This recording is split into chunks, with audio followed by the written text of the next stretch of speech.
10টা পালেন আর গরু একটা পালেন, ঘাস 10 বিঘা জমিতে না লাগাইয়া জাতের একটু লাগান। এই ঘাস চাষ করতে আমরা কিছু সার প্রয়োগ করতে হবে স্পেশাল, কি কি ম্যাগমা থিওবিট গ্রোজিং। আচ্ছা।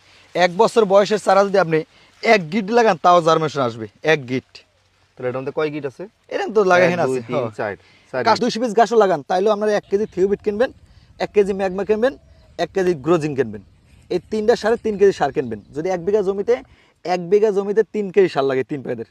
আপনি গাছ চাষ করতে হলে আপনার পানির ব্যবস্থা থাকতে হবে, যদি হয় তাহলে করেন, নাহলে করার দরকার নাই। আপনি এরকম ধরবেন, কাদা আসবে কিন্তু আমরা হাতে পারবে না, এরকম রাখতে হইবে।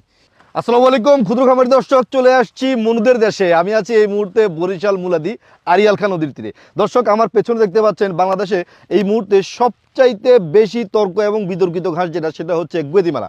গুয়াতিমালা এর আগেও আমি একটা ভিডিওতে বলেছি, কয়েকটা ভিডিওতে বলেছি, গুয়াতিমালা মূলত একটা দেশের নাম, আমেরিকার একটা দেশ হচ্ছে গুয়াতিমালা।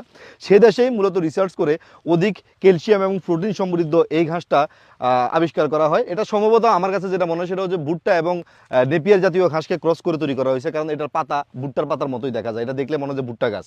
দর্শক, কিন্তু এই ঘাসটা অন্যান্য জায়গায় যেভাবে দেখছি এখানে তার একটু বিপরীত দেখতে পাচ্ছি। এই ঘাসটা দেখলাম সব জায়গাতে দেখলাম হচ্ছে এটা হচ্ছে ডিপ গ্রিন, যেটাকে বলে একটু গাঢ় সবুজ, কিন্তু এখানে একটু লালচে লালচে ভাব আছে। মানে এটা মনে হচ্ছে দীর্ঘদিন যাবত এই ঘাসটাকে পরিচর্যা করা হচ্ছে ভিন্ন কোনো কারণে। আর এই ঘাসটা সম্পর্কে সবচেয়ে বেশি ক্লেম যেটা আছে সেটা হচ্ছে জার্মিনেশন হয় না। এটা কি ওই জার্মিনেশনের জন্যই কি এত দিন ধরে এটাকে লালন পালন করা হচ্ছে কিনা, এই বিষয়গুলো নিয়ে আসলে জানবো। এই ঘাস বাগানের মালিক যিনি আছে, বাংলাদেশের মধ্যে যে বড় বড় ঘাস চাষি আছে তাদের মধ্যে একজন হচ্ছে এই বরিশাল মুলাদির আইয়ুব খান। তার কাছ থেকে আমরা শুধুমাত্র এই গুয়াতিমালা ঘাস না, তার কাছে কিন্তু সব ধরনের ঘাস আছে, যেমন জারা, জার্মান, নেপি,